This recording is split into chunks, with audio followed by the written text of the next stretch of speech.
the Export Credit Insurance Corporation, your export risk partner. Right, I'm chatting now to Mr. Mandisi Nkuhlu, who is the COO of the ECIC. So thank you so much for your time. I want to start off broadly looking at the Afri-Exim Bank and your particular role in that initiative.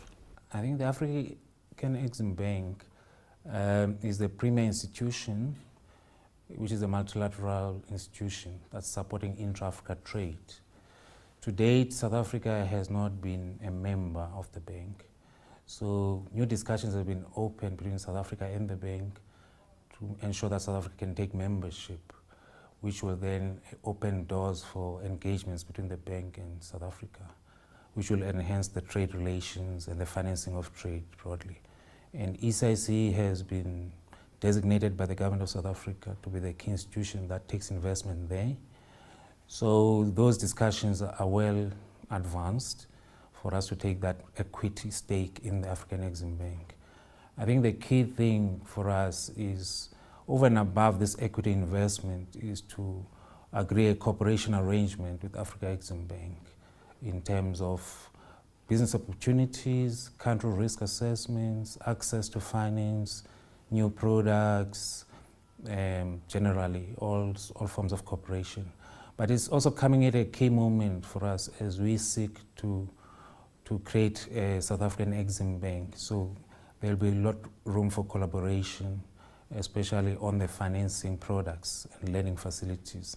So there'll be opportunities to second some of our people there to fast track, experience in those sectors. For our viewers out there, can you just explain to us what the difference is going to be between the South African Exim Bank and the Africa Exim Bank?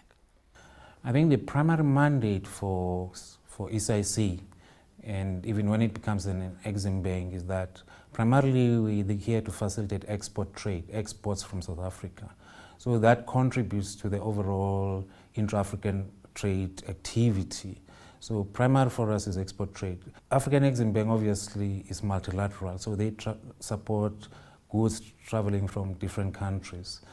However, as it happens, in terms of our SA content policy, we're not only supporting goods from South Africa. At least those needs to be 50%.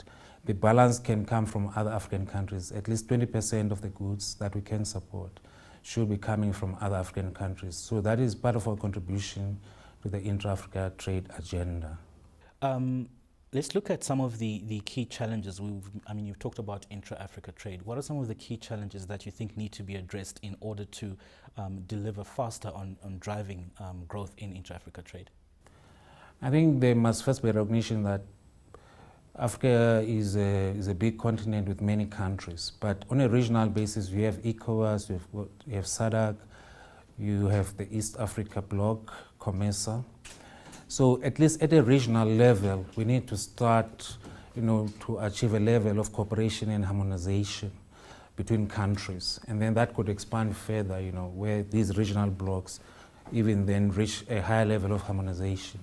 So there are initiatives already in motion to work towards that, and that harmonization relates to standards in terms of goods, so that it makes easy then to accept goods exported from this country to another country and not being delayed in terms of standards. So also efficiency of border management, so that the actual movement of goods and people can be much faster to facilitate trade.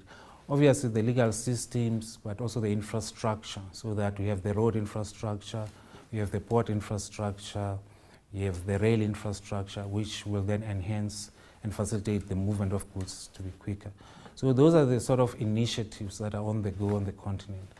But for instance, the chairman of the African Union, Dr. Nkosazana Zuma, came up with an initiative called the Cancer Initiative, where the biggest 4 economies on the continent seek to collaborate to be the key engine that drives this intra-Africa trade. So that includes South Africa, Kenya, Nigeria, and Egypt. So there are those initiatives that are being pursued for that purpose. One of the other developments is that you now support non-South African banks. Can you just elaborate a bit on that? No, you're right. I think with the heavy regulation, capital regulation for banks, what we realize that the capacity of the South African banks to support intra-Africa trade may be limited. So it was quite important for us to expand the scopes of eligible financial institutions that we can support that will drive exports out of South Africa. So now we've extended our coverage, eligibility requirements to non-South African banks. We've had discussions previously with banks like EcoBank and others, which were quite keen to support South African exports. But now they will be eligible for cover from ECIC, which is a new development, which we're quite... What sort of impact are you expecting that to have on the industry? I think in terms of risk appetite, different banks, based on which regions they are based, have different risk appetites. So we expect a more broader pool of financing options that are available to South African exporters and buyers of South African goods. So, but also it enhances further the intra-Africa trade agenda once we can support even banks based in other countries. Good place to leave. Thank you so much for your time. That is Mr. Mandisi Nkuhlu, who is the COO of the ECIC. The Export Credit Insurance Corporation, your export risk partner.